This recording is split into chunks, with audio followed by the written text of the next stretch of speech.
জানাজা ও দাফন প্রক্রিয়া সম্পর্কে আপনার কাছে কি কি তথ্য আছে আমাদেরকে বিস্তারিত জানাবেন।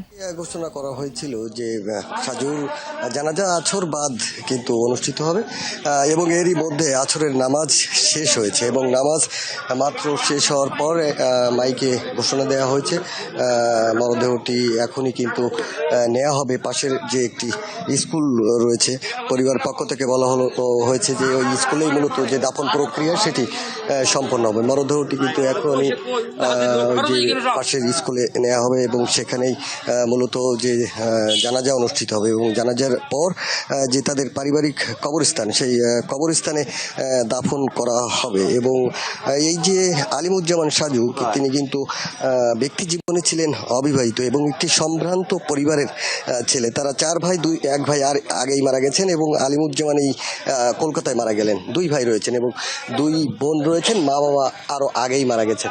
তো সব মিলিয়ে যে সাজুর মরদেহ যখন 3টা নাগাদ এই সাতক্ষীরার এই যে বড়িয়া গ্রামে পৌঁছানোর পর শত শত মানুষ কিন্তু এখানে ছুটে আসছেন, প্রতিবেশী আত্মীয় স্বজন বন্ধু বান্ধব তাকে শেষে একবার এক নজর দেখার জন্য এবং শোক সন্তপ্ত পরিবারের প্রতি তারা সমবেদনা জ্ঞাপন করছেন। এবং মরদেহটির যে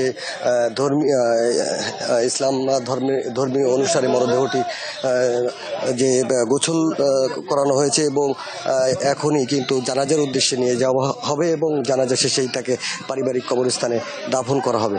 জ্যোতি। আকরাম, আপনাকে ধন্যবাদ। আমরা এই বিষয়ে আরো জানবো।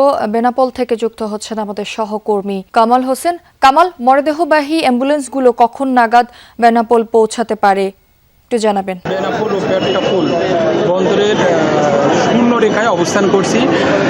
দুপুর 1টা নাগাদ কলকাতা থেকে 4টি লাশবাহী অ্যাম্বুলেন্সে 5 জনের মরদেহ নিয়ে কলকাতা থেকে রওনা হয়েছে।